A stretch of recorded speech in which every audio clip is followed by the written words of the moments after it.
고린도후서 4장 7절부터 18절 말씀 제가 읽겠습니다. 우리가 이 보배를 질그릇에 가졌으니 이는 심히 큰 능력은 하나님께 있고 우리에게 있지 아니함을 알게 하려 함이라. 우리가 사방으로 우겨쌈을 당하여도 쌓이지 아니하며 답답한 일을 당하여도 낙심하지 아니하며 박해를 받아도 버림받지 아니하며 거꾸로 트림을 당하여도 망하지 아니하고 우리가 항상 예수의 죽음을 몸에 짊어짐은 예수의 생명이 또한 우리 몸에 나타나게 하려 함이라. 우리 살아있는 자가 항상 예수를 위하여 죽음에 넘겨짐은 예수의 생명이 또한 우리 죽을 육체에 나타나게 하려 함이라. 그런즉 사망은 우리 안에서 역사하고 생명은 너희 안에서 역사하느니라.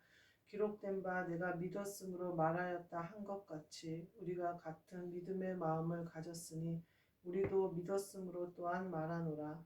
주 예수를 다시 살리신 이가 예수와 함께 우리도 다시 살리사 너희와 함께 그 앞에 서게 하실 줄을 아노라. 이는 모든 것이 너희를 위함이니 많은 사람의 감사로 말미암아 은혜가 더하여 넘쳐서 하나님께 영광을 돌리게 하려 함이라. 그러므로 우리가 낙심하지 아니하노니 우리의 겉사람은 낡아지나 우리의 속사람은 날로 새로워지도다.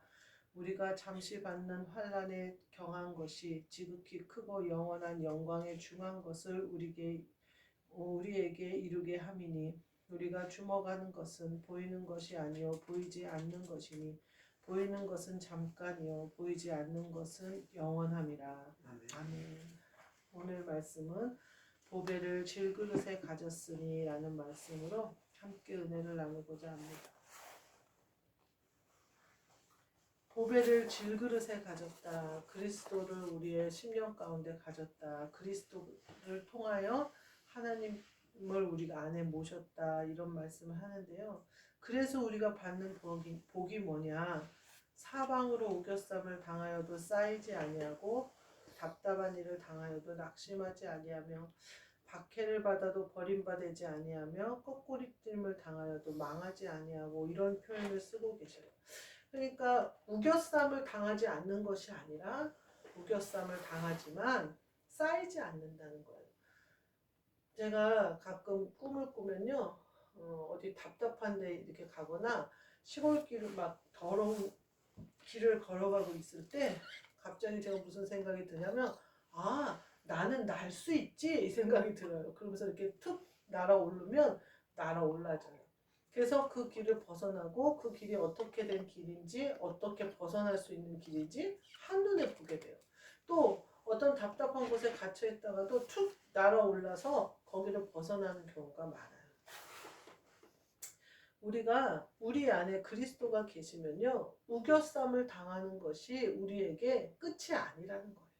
그러니까 우겨쌈을 당했을 때 그 우겨싸고 있는 것들을 보지 말고 네 안에 있는 분에게 집중해라 이렇게 말씀하고 있어요. 날아오를 능력이 그분께 있기 때문에 그래요. 또 답답한 일을 당하여도 낙심하지 말아라 이렇게 얘기해요. 답답한 일이 우리에게 안 생긴다는 게 아니에요. 그래서 삶에 있어서 세상 사람들이 겪는 것보다 오히려 영적인 일을 하는 사람들이 답답한 일을 더 많이 당할 수도 있어요. 왜냐하면 세상은 우리의 적이에요. 그래서 우리가 형통한 것을 극도로 싫어해요. 왜냐하면 우리는 이미 하늘나라에 속해 있고 또 그리스도가 우리 안에 오셨기 때문에 그래요. 그렇기 때문에 세상에서 우리를 계속해서 답답함으로 몰아붙이려고 그래요. 그래서 가난으로 몰아붙이려고 그러고 조롱함으로 몰아붙이려고 해서 억울하고 답답함으로 우리의 마음을 자꾸 채우려고 해요. 그럴 때 우리가 어디에 집중해야 되냐? 낙심하지 아니하며. 왜 낙심하지 않아야 되냐면 답답한 일이 우리에게 일어나지 않을 거기 때문에 그래요. 마치 답답한 일이 우리를 올가맬 것처럼 우리를 누를 것처럼 그렇게 분위기를 만들어 가지만 답답한 일은 우리를 건드리지도 못한다는 거예요. 그러면서 박해를 받아도 버림받지 않는다. 박해를 받는다. 복음을 위해서는 반드시 박해가 온다는 거예요. 이삭이 예전에 구약에 보니까요. 아브라함이 죽고 나서 다 우물을 메꿔버렸어요. 박해를 받는 거죠. 그래서 이삭이 다시 우물을 팠더니 그 우물도 자기네 거라고 뺏어가요. 또 옆에다 우물을 팠더니 그것도 뺏어가요. 마지막 세 번째 우물을 팠더니 아무 말 안 하니까 그거를 이삭이 차지해요. 그러니까 세상에서는 하나님의 일을 하는 사람, 하나님이 선택한 사람들을 빼앗고 메꿔버리고 그 복 받는 것이 시기하고 질투해요. 그런데 끝끝내는 하나님은 어떻게 하시냐면 기어이 샘물을 주셔요, 우리에게. 우리가 몇 번을 팠느냐, 누구한테 뺏겼냐는 중요하지 않아요. 내가 끝까지 샘을 파는 게 중요해요. 이삭이 나중에는 어때요? 샘 근원을 얻는 경우, 거기까지 와요. 샘을 파고 파고 파요. 그러니까 세상 사람들이 뺏어가니까 이삭이 어떻게 우리가 볼 때 어때요? 아이고 저렇게 바보같이 저렇게 뺏기냐. 어떤 사람이 사모가 뭐라고 얘기를 하냐면 그 사모는 그 상담을 공부한 사람이었어요. 강의에 와서 뭐라고 얘기하냐면 이 모든 성경의 사람들을 상담학적으로 분석을 하는 거예요. 너무 제가 황당하긴 하더라고요. 그러면서 이삭이 어렸을 때 이스마엘에게 놀림을 받을 때 누구야 사라가 나서서 이스마엘이랑 애굽 여자를 내쫓았잖아요. 그러지 않았더라면 이삭이 우물을 뺏길 정도로 연약하게 안 자랐을 거라는 거예요. 제가 그 말을 들으면서 참 한심하다 그 생각을 했어요. 그걸 어떻게 그렇게 상담을 그래서 이삭이 연약하다. 그렇지 않아요. 이삭은 절대 연약한 사람이 아니에요. 이삭이 그 사람들에게 샘을 빼앗겨요. 그거는 세상 사람들한테 빼앗기는 거예요. 근데 싸우면서 빼앗기면서 계속 샘을 파요. 그 결과가 뭐냐? 샘의 근원을 찾아내요, 이삭이. 하나님이 그렇게 허락하심에도 계속해서 고난이 오도록 계속해서 박해를 받도록 허락하신 거예요. 이삭이 계속 박해를 받도록 놔두신 거예요. 왜요? 샘의 근원을 발견하게 하려고. 우리도 마찬가지예요. 복음을 쫓아가는데 계속 박해가 온다면 그래서 내가 샘을 파는데 계속 빼앗긴다면 하나님은 반드시 내게 샘의 근원을 발견하게 하시는 놀라운 계획을 가지고 계신 거예요. 그러니까 우리는 그것을 봐야 된다는 거예요. 하나님이 무엇을 하시는지를 봐야 된다는 거예요. 반드시 하갈과 이스마엘은 쫓아내야 돼요. 그와 함께 유업을 이룰 수는 없어요. 우리는 육신의 것으로 노력해서 하나님의 뜻을 이룰 수 없다 이 말이에요. 우리가 열심을 해서 하나님을 감동시키는 것이 아니라 하나님의 은혜에 감격하여 우리가 열심으로 충성하는 것이지 거꾸로 해서는 못 간다는 거예요. 그래서 우리 안에 있는 이스마엘과 애굽 여인이 있다면 내쫓아야 돼요. 종은 내쫓아야 돼요. 하나님의 약속의 아들이 내 중심이 되어야 돼요. 그러니까 그렇다고 해서 약속의 아들이 박해가 없느냐? 그렇지 않아요. 스스로 세워가는데 박해가 와요. 그 박해가 오는 그 근본 목적은 샘의 근원을 발견. 샘의 근원은요 예수 그리스도세요. 샘의 근원이 바로 생명이세요. 예수 그리스도가 근원이 되시는 거예요. 이삭이 그렇게 이런 축복도 빼앗기고 저런 축복도 빼앗기고 빼앗긴 것 같았는데 결국은 누구를 찾느냐? 그리스도를 찾는 거예요. 샘의 근원을 찾는 거예요. 얼마나 놀라운 은혜예요. 제가 교회를 하고 목사님이랑 계속 할 때 계속 빼앗겼어요. 이것도 빼앗기고 저것도 빼앗기고 다 빼앗긴 것 같아요. 저는 막 목사님이 대단한 목사가 될 줄 알았는데 명예도 빼앗기고 재산도 빼앗기고 뭐 우리의 학벌이 낮지도 않는데 우리의 설 자리도 빼앗기고 다 빼앗겼어요. 그렇지만 지금 와서 보니까 우리는 그리스도 예수의 복음을 받았어요. 저는 그거면 아멘이에요. 우리 남편 목사님이 큰 교회 당회장이 되지 않아도 좋아요. 근원을 우린 찾았어요. 그 샘이 아주 강같이 흘러서 많은 사람을 먹이고 마시게 하지 못해도 상관없어요. 왜냐하면 나는 근원을 찾았어요. 우리에게는 이와 같은 복이 있다는 거예요. 보배를 질그릇에 가진 사람들만 누릴 수 있는 복이에요. 샘의 근원을 찾은 사람은요, 샘을 통하여 강을 이루는 것과는 또 다른 차원이에요. 또 샘을 빼앗기지 않고 세 개의 샘을 다 내가 가진 것과는 또 다른 삶이에요. 완전한 그리스도 예수가 내 안에 이루어지는 삶이에요. 그래서 나를 통해서 많은 사람이 내 안에 생명의 근원 계신 그리스도가 계심으로 말미암아 많은 사람이 살아나는 역사예요. 이것을 오늘 성탄절 이 시간에 예수 그리스도가 이 땅에 오심으로 삶의 근원이 우리 안에 오시는 길을 확 열어놓으신 거예요. 뒤에 보니까요. 그 다음에 이제 10절부터 보면요. 예수의 죽음과 예수의 생명이 나와요. 그리고 살아있는 자가 나오고요. 생명이 우리 죽을 육체에 나타났다 이렇게 표현을 해요. 그러니까 예수의 죽음과 예수의 생명이 우리 안에 공존하는 거예요. 그래서 우리는 날마다 죽어야 돼요. 뭐가 죽어야 돼요? 육체가 죽어야 돼요. 그래서 여기에 표현하잖아요. 항상 예수를 위하여 죽음에 넘겨짐은. 근데 죽음에 넘겨지는 사람이 어떤 사람이냐면요. 살아있는 자. 이렇게 표현해. 11절에 우리 살아있는 자가 항상 예수를 위하여 죽음에 넘겨짐은 예수의 생명이 우리 또한 죽을 우리 육체에 나타나게 하려 합니다. 이렇게 표현해요. 이 말은 뭐냐면 우리가 날마다 죽는 이유는 생명 되신 예수님이 내 죽을 육체까지도 살리시도록 하기 위함이라는 거예요. 그건 뭐냐면요. 생명의 근원이 내 죽을 육체까지도 호흡하게 하시도록 내어드린다는 얘기예요. 제가 다니는 회사에 아들이 2명이 있어요. 첫째 아들과 둘째 아들이 있어요. 근데 첫째 아들은 굉장히 개구장이고 장난이 많아요. 그리고 굉장히 잔머리가 좋아요. 그래가지고 어렸을 때도 보면 막 게임을 해서 뭐 이렇게 뭐 사고 팔고 이런 것도 굉장히 잘하고 장사 수완도 좋고 굉장히 빠릿빠릿해요. 근데 장난을 좋아하니까 자꾸 장난을 치다가 자꾸 사고를 쳐요. 그러니까 아주 엄마가 귀찮아해요. 그 수습을 하러 다녀야 되고. 밖에 나가면 그 첫째는 계속 전화를 해요. 엄마들 모임이 있으면 엄마 언제 와? 뭐 먹어? 어디를? 엄마가 다 말해놓고 와도 수시로 전화를 하는 거예요. 그래갖고 얘가 아주 걔 전화만 오면 아주 짜증을 내요. 근데 이제 다 성인이 됐는데도 맨날 전화해요.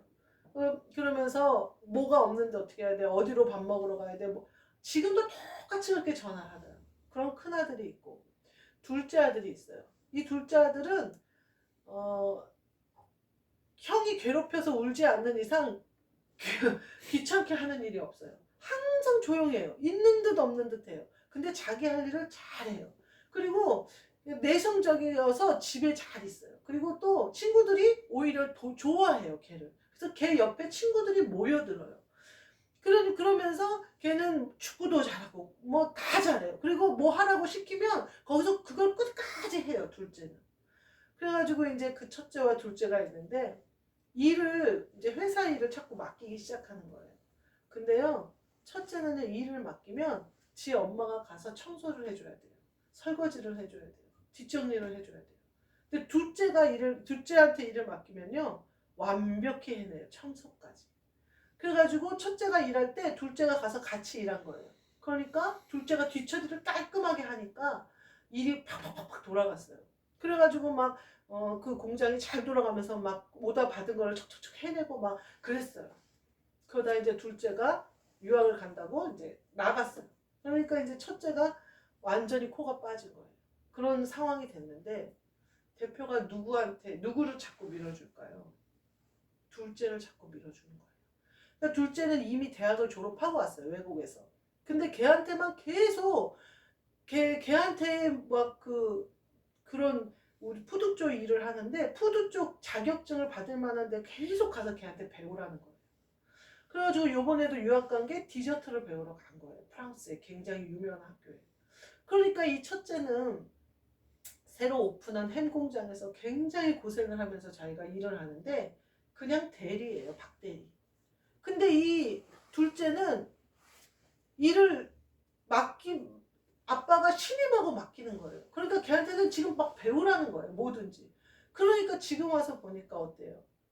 이 푸드 쪽 일을 온전히 믿고 맡길 애를 자기 딴에는 아빠 마음에 들고 싶어서 열심히 일하는 본인이 아니라 자꾸 보니까 동생한테 맡기고 싶어 하는 게 보이는 거예요, 아빠가. 그러니까 애가 요새 아예 밥 먹으러도 안 오고 회사에 얼씬을 안 해요.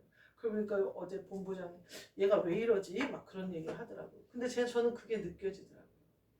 근데요, 집을 맡기는, 무슨 사업을 맡길 때는요, 그렇게 설거지까지 깨끗하게 해내는 사람, 뒷정리까지 깨끗이 해내는 사람, 자기 책임을 맡았으면 그 자리에서 안 떠나는 사람에게 맡기고 싶으지. 큰애는 도망도 가요. 일하다 힘들면 도망도 갔었어요. 옛날에는. 그러니까 믿을 수가 없는 거예요. 그리고 그 애가 엄마한테 맨날 징징대는 게 싫어서 대표가 가족 단톡방에 올리지 못할 말은 하지 말아라 이렇게 얘기를 하는데 얘는 그래도 아랑곳하지 않고 엄마한테만 계속 징징대는 거예요. 그러면서 막 여러 뭐 사달라 돈 달라 뭐 사고 친 거 뭐 어쩌고 저쩌고 아빠한테 말하지 말아라 그러면서 계속 그래요. 근데 아빠가 모르지 않아요. 그러니까 결국 어떻게 되냐면 점점 신임을 잃는 거예요. 근데 이 아이는 전부 아빠한테 잘 보이고 싶으니까 아빠한테 비밀로 하라는 거고 아빠한테 막 인정받고 싶은 거예요. 근데 인정받을 행동을 안 하는 거죠. 그리고 얘 생각에는 자기가 행복당 거의 1년 넘게를 이렇게 열심히 했으면 이제 인정해 줄 만도 하지 않느냐 하는데 내가 가만히 보니까요. 정말 칭찬받을 만큼 잘했거든요. 많이 힘든 일과 막 오다가 넘치게 많이 들어오는 모든 일을 얘가 다 해냈거든요. 근데 아빠는 걔가 했다고 생각하지 않는 거예요. 왜냐면 수시로 엄마 불러서 청소시키고 했지 동생이 가서 뒤치다거리 다 했지 이러니까 넌 네가 하고 싶은 것만 하잖아 이렇게 돼버려. 하나님 앞에도 이러겠다. 하나님이 집을 맡기는 자녀는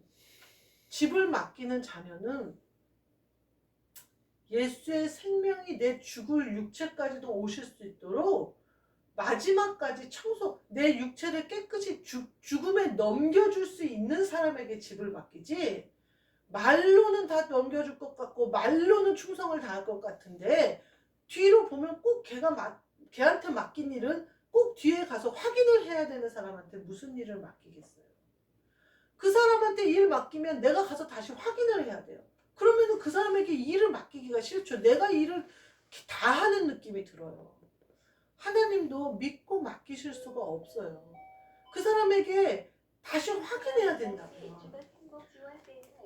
오늘 말씀 그 말씀이에요.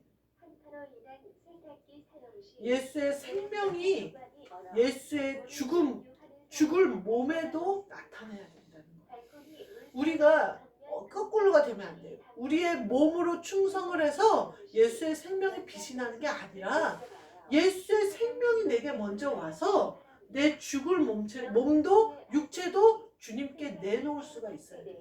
이런 사람이요 일하다 도망가겠어요? 내가 죽으면 죽으리라. 내가 죽지 않으면 이 전쟁에서 난 물러설 데가 없다. 뒤로 가면 난 죽는다. 그러면 그 사람은 그 전쟁에서 승리해요.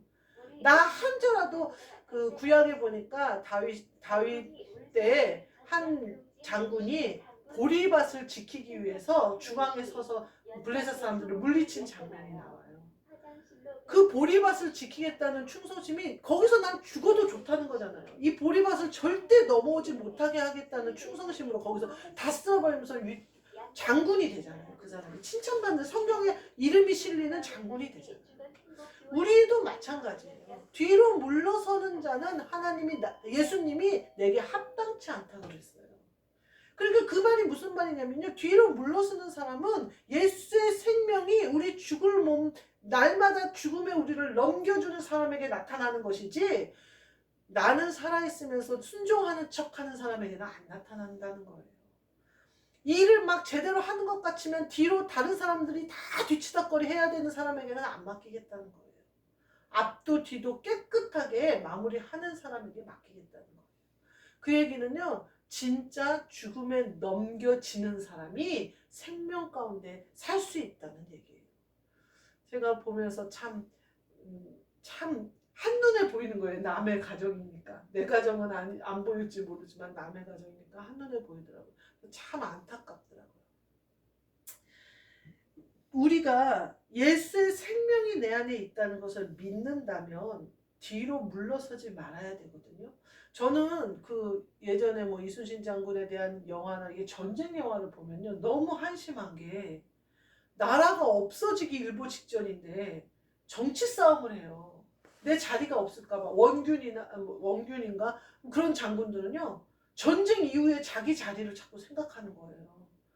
아니 거기서 지면 나라가 없어지는데 자기 자리를 어디서 차지하겠다고 자기 자리를 생각하냔 말이에요. 그러면서 왕한테 막 상소를 올려요. 이순신이 어쨌다고 저쨌다고 막 상소를 올려요. 너무 웃기지 않아요? 이순신도 원균도 그 전쟁에서 지면 없어요. 그냥 죽는 거예요. 적군이 살려줄지 죽일지 몰라요. 근데 그런 전쟁에서 무슨 뒤에서 그런 꿍꿍이를 꾸미냔 말이에요. 예수님 따라가는 사람도 마찬가지예요. 내가 예수님 쫓아간다고 하면서 물질 다 챙기고 내가 예수님 쫓아간다고 그러면서 그 높은 자리 치렁거리면서 그 긴 옷을 입고 다니는 자리는 다 차지하고 싶으면서 내가 무슨 예수의 죽음을 내 몸에 짊어져요. 그거는 앞뒤가 맞지가 않아요. 우리는요 이 전쟁에서 지면요 영이 죽어요. 죽은 사람에게 무슨 하늘나라가 이루어지지 못한다니까요. 하늘나라가 내 안에 이루어지지 않은 사람이 받을 영화는 없어요. 마치 전쟁에서 져서 우리나라가 없어졌는데 우리나라 왕이 무슨 소용이에요. 왕을 시켜주면 뭐 하겠어요. 나라가 없어졌는데. 그거랑 똑같아요. 내가 예수의 생명을 내 안에 온전히 이루어서 하늘나라를 이 땅에 이루는 하늘나라의 대사관인 우리 교회를 만들려면 나는 철저히 죽어야 된다는 거예요. 이거는요 예수님이 십자가에 죽어서 부활하신 것과 같은 거예요. 예수님이요 죽은 척 했다가 확 말씀으로 생명을 임하게 하시지 않았어요. 몸으로 친히 십자가를 지셨고 몸으로 친히 부활하셨어요. 그런데 감히 우리가 뭔데 죽은 척을 해요. 아니 우리가 뭔데 그리스도가 내 안에 있으니까 그 능력이 나를 사로잡았으니까 나는 다 가져도 돼. 말도 안 돼요.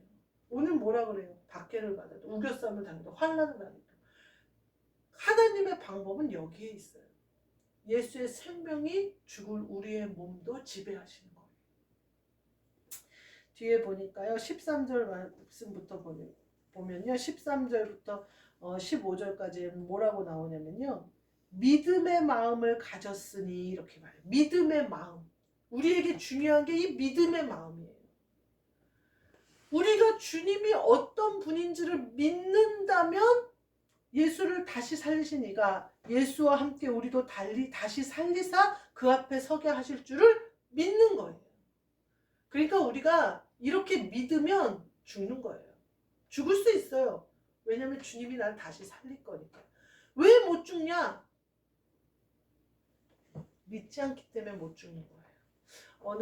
어느 목사님이 그런 간증을 하더라고요. 본인이 집사님일 때 아주 이제 목사님에게 집을 한 채 사드렸대요. 집이 이제 자기가 분양권을 열 몇 개를 갖고 있어서 이제 다 망해가는 줄 알았더니 그게 진짜로 지어진 거예요. 그러니까 분양권이 11개니까 집이 11개잖아요.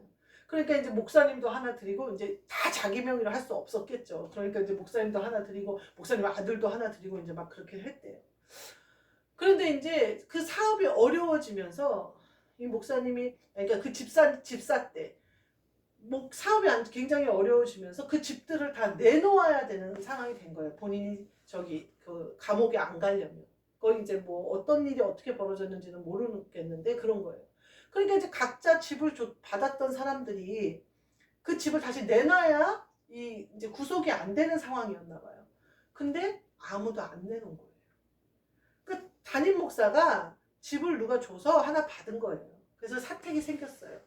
그 목사도 굉장히 어렵게 살았대요. 그러다가 집을 받으니까 타워팰리스 아주 좋은 데를 받으니까 너무 좋으셨겠죠. 하나님이 이제서 나한테 보상을 하시나 보다. 얼마나 좋았겠어요. 그리고 또 성도가 해줬으니 얼마나 기분이 좋아요. 내가 목회한 보람이 있고 막 얼마나 좋으셨겠어요. 근데 그 성도가 구속되게 생긴 거예요. 감옥에 끌려가게 생긴 거예요. 다시 내놓으라고 한 거죠. 그거는요 하나님이 내놓으라고 한 거죠. 하나님이 주셨다가 하나님이 내놓으라고 한 거죠. 욥은 뭐라고 고백했냐면요. 자녀들이 다 죽고 재산이 다 몰살당했을 때 주신 이도 하나님이시오 가져가신 이도 하나님이신데 내가 뭘 말을 하겠냐 이렇게 얘기를 하거든요. 그 자세가 있어야 돼요. 욥기를 쓰신 이유예요. 우리에게 그걸 가지고 있으라는. 근데 이 목사님이 끝끝내 이제 안 내놓은 거예요. 그래서 그 집사님이 감옥을 갔다는 거예요. 그래서 이제 본인은 주신 이도 하나님이시오 가져가신 이도 하나님이라는 그 믿음의 고백을 평생 잊어버리지 않으려고 한다. 이런 얘기를 하더라고요. 그 아파트를 받았다 안 내놓은 목사가 그러면 하나님이 그냥 그 아파트도 뺏어버리고 쫄딱 망하게 했느냐? 그러지 않았대요. 지금도 거기서 살면서 목회를 계속 한대요. 근데 더 큰 것을 못 보는 거죠. 그냥 거기서 그대로 예를 들면 시들은 거죠. 하나님은요, 우리에게 주실 때가 있고 달라고 하실 때가 있어요. 근데 달라고 하실 때가 훨씬 제가 보니까 축복을 예비하실 때예요. 제가 그거를 확신했어요. 하나님이 축복을 주실 때는요, 오히려 조심해야 돼요.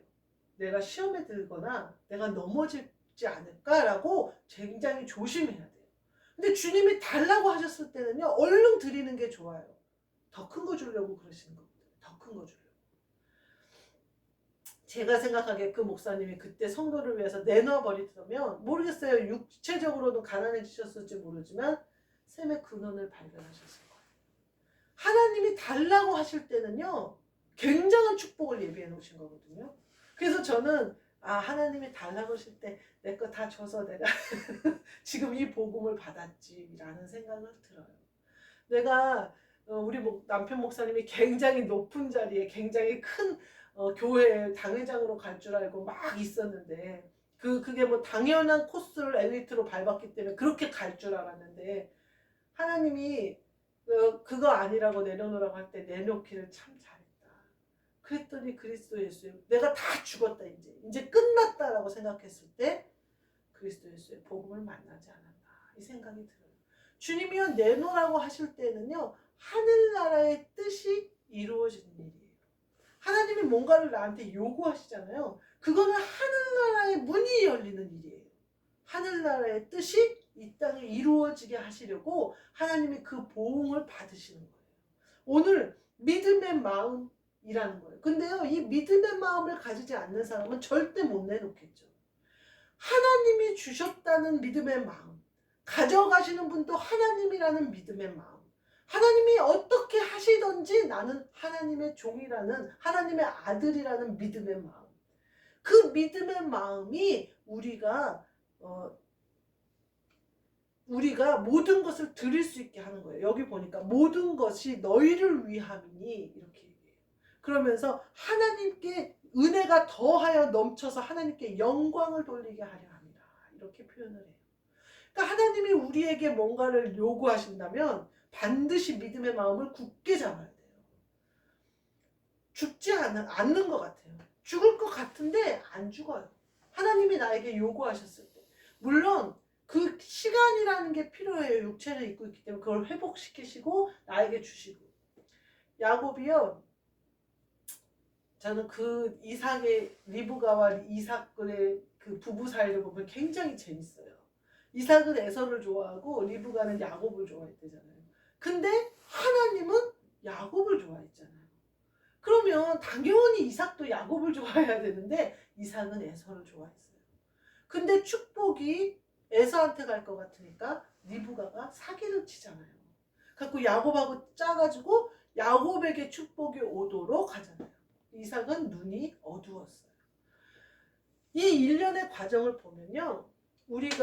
우리의 육체가 어떻게 하나님의 일에 충성하느냐에 따라서 내 어두운 눈이 그릇까지 않도록 다시 나를 이끌어줄 수 있다는 사실을 알 수가 있어요. 그러니까 우리는요 육체로도 열심을 다해야 돼요. 믿음의 마음이 열매를 맺는 데는 반드시 육체가 주님의 뜻을 따라 하나님 아버지의 마음을 따라 움직여야 된다는 거예요.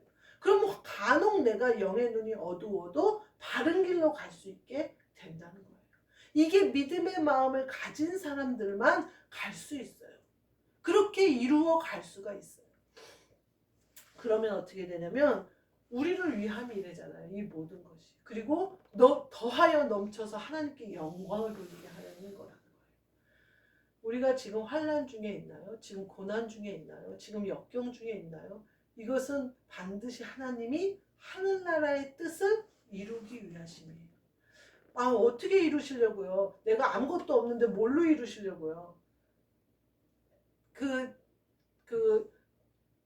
엘리사가 궁이 저기 해가지고 물터해서 완전히 다 굶어 죽을 때 뭐라고 그러냐면 내일 이맘때 밀 한 대 얼마고 이렇게 될 거라고 그랬더니 그 장군이 그 왕 옆에 있는 사람이 하늘에 창문을 연들 그게 이루어지겠냐고 그랬잖아요. 근데 다음날 이루어지잖아요. 하나님의 방법은 우리의 방법과 우리의 생각과는 달라요. 아니 이렇게 기근이 심해서 내 아이를 잡아먹는 상황까지 기근이 됐는데 돼요? 내가 이렇게 아무것도 없어서 보이는 게 없는데 돼요? 하나님은 그래서 위의 것을 찾으라고 그러시는 거예요. 이 땅의 것으로는 너는 그걸 이룰 수가 없다는 거예요. 나를 위해서 달라고 하신 거예요. 더 큰 거 주시려고. 더하여 넘쳐서 하나님께 영광을 돌리게 하시려고. 그래서 하늘의 복을 내 안에 가득 채워서 그 하늘의 복이 이 땅의 복으로 넘치게 하시려고 달라고 하신 거예요.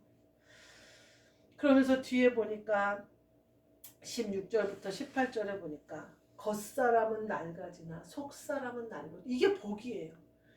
보배를 질그릇에 가진 사람의 복이에요. 겉사람은 낡아질 수밖에 없죠. 우리는 점점 나이가 먹으니까. 나이가 먹으면서 점점 건강해지는 사람도 있긴 있는 것 같아요. 건강도 주님이 주시는 건데 잘 관리해야죠. 우리 속사람은 날로 새로워진대요. 제 영의 모습이 가장 젊었을 때 가장 예쁜 모습일 것 같아요. 또 우리가 받는 환난에 경한 것이라고 표현을 해요. 이거는 영광에 중한 것을 우리에게 이루려 함이다. 이렇게 얘기해요. 환난에 경한 것이 우리에게 오는 이유가 영광에 중한 것이 우리에게 이루게 합니다. 이렇게 얘기해요. 우리가 대학 학력고사를 봤어요. 그래서 대학을 들어갔어요. 학력고사를 보느라고 고등학교 3년 내내 얼마나 고생을 하는지 몰라요. 우리 오빠 세대에는 야자를 한다고 학교에서 살았어요. 아침 6시에 7시에 가가지고 밤 10시까지 학교에서 살았다고요. 왜 그렇게 학교에서 살았어요? 대학 입시를 보겠다고. 그 학력고사를 보겠다고 그렇게 열심을 다한 거예요. 근데 학력고사를 보기 위해서 그 환난을 받은 거죠. 경한 거예요, 그거는. 그 이후로 어떻게 되냐면요. 성인이 돼요, 대학을 가면. 그래가지고 막 대학 들어가서 엄청 놀아요. MT 가도 놀고 막 술 먹고 나이트 가고 난리가 나요. 대학만 들어가면 대학생들이. 왜 그러냐면요. 환난을 받을 때 너무 힘들었거든요. 고등학교 1, 2, 3학년 보낼 때 너무 힘들었어요. 요새 아이들도 많이 힘들죠. 그렇지만 학력고사를 보고 대학을 입학한 친구들은 그 시험의 결과를 누리게 돼요. 그래서 대학을 나오게 되고 사회의 일원으로 살아갈 수 있게 되고 또 어떤 자리도 차지할 수 자기가 배우고 싶은 건 더 배울 수도 있고 또 어른이 됐으니까 이제 누가 제재를 가하지 않아요. 그 학력고사를 보고 나이가 지나면 이제 다 성인으로 인정해줘요. 담배를 피워도 누가 혼내는 사람 없고 술을 먹어도 누가 혼내는 사람 없고 다 허용이 돼요. 그러면서 아주 그냥 이제 사회 막 나왔다가 어른들이 이뻐하고 어디를 가나 자꾸만 그 덤을 주고 막 어디서나 오라고 하고 다 일자리를 주고 막 이래요. 상고를 졸업해도 마찬가지예요. 그 회사를 들어가려고 열심히 환란을 받아요. 근데 딱 성인이 되고 이제 회사에 취직을 해요. 그럼 그때부터 어른의 삶이 시작이 돼요. 오늘 그 말씀을 하시는 거예요. 우리는 하늘나라의 삶을 누려야 돼요. 그 시험을 딱 통과하면 돼요. 그럼 어른이 돼요. 어른이. 그러면 어른이 되면요. 주님이 내게 맡겨주셔요. 그래서 그 맡겨주신 일을 내가 마음껏 자유 가운데 하면 돼요. 누가 우리를 야단치지도 않고요. 정죄하지도 않고요. 참소하지도 않아요. 우리는 우리의 일을 하는 거예요. 그러니까 우리가 보이는 것에 주목하지 말고 보이지 않는 것에 주목하고 하늘나라에 주목하고 위의 것을 주목해서 영광의 중한 것을 우리 안에 이루어라 이렇게 말씀하고 계세요. 오늘 이 땅에 오신 예수 그리스도 그 예수 그리스도께서 우리를 위하여 십자가를 지시고 다시 부활하셔서 왜 예수님이 부활하셨다고 제자들에게 설명해요? 내가 왜 십자가를 진다고 설명해요? 너희에게 다시 오려고 내가 십자가를 진다 이렇게 얘기하셔요. 그리고 말씀하신 대로 지금 우리 안에 오셨어요. 그래서 이 보배를 우리가 질그릇에 가진 거예요. 이러한 사람은 뒤로 물러나지 않아요. 생명이 우리를 주장하기 때문에 죽음을 두려워하지 않아요. 그래서 어떤 전쟁이든지 이길 수 있고 어떠한 싸움이든지 이길 수 있어요. 무엇이 반드시 필요하냐면 이 싸움을 이기고 예수의 생명이 내 안에 이루어진 데는 믿음의 마음이 반드시 필요해요. 그래서 예수님이 나와 함께 하시면 그 어떤 것도 우리에게 해를 끼치지 못한다는 믿음을 가져야 돼요. 그러니 아파트나 재산이나 명예나 아들이나 어머니나 그것을 의지하는 것이 아니라 오직 주님께 내 모든 것을 맡길 때 그분이 우리 안에 역사하신다는 거예요. 그래서 우리가 속사람이 날로 새로워지고 영광에 중한 것을 하나님 아버지 앞에 영광을 올려드리고 영원히 영광에 중한 것이 내 안에 이루어지는 역사가 있다는 거예요. 그렇게 되면요, 하늘나라가 우리 안에 이루어지고 하늘나라의 뜻이 이 땅에 이루어지고 위의 것을 찾게 되고 보이는 것에 속지 않고 보이지 않는 것을 본듯이 하고 나아갈 수 있는 힘이 우리 안에 있다는 거예요. 이러한 축복이 우리에게 임하셔서 승리하시고 그리스도 2000년 전에 오셨던 예수 그리스도는 지금 하늘나라 보좌 우편에 앉아 계세요. 그러나 영으로 오신 그리스도는 우리와 지금도 함께 하셔요. 그분과 동행하시는, 하나 되시는, 죽음으로 우리를 넘겨드림으로 그 예수의 생명이 우리를 주장하시도록 그렇게 내어드리는 저와 여러분이 되시기를 주님의 이름으로 축복합니다. 아멘. 기도하겠습니다. 하나님 감사합니다. 우리 안에 오셔서 이 질그릇 같은 우리를, 먼지 같은 우리 안에 오셔서 보배를 담게 하셨사오니 우리를 보배롭고 아름답게 만들어 주셨사오니 주님을 담은 보배로운 그릇답게 살게 하여 주옵소서. 믿음의 마음을 잃지 않게 하시고 예수의 생명이 우리를 온전히 주장하실 수 있도록 죽음을 두려워하지 않게 하시며 이 땅의 것에 속지 않고 하늘나라를 바라보며 하늘나라를 보고 깨닫고 알고 하늘의 뜻을 이 땅에 이루는 그 사명을 잘 감당하는 우리 모두 되게 하여 주옵소서. 예수 그리스도의 이름으로 기도하옵나이다. 아멘. 하늘에 계신 주 예수 그리스도의 은혜와 하나님 아버지의 사랑과 성령님의 교통하심이 그리스도와 합령되어 교회를 세워가고 우리의 심령의 성전을 세워가는 우리 모든 성도들에게 그리고 사랑하는 사람들에게 영원까지 함께 있을지어다. 아멘.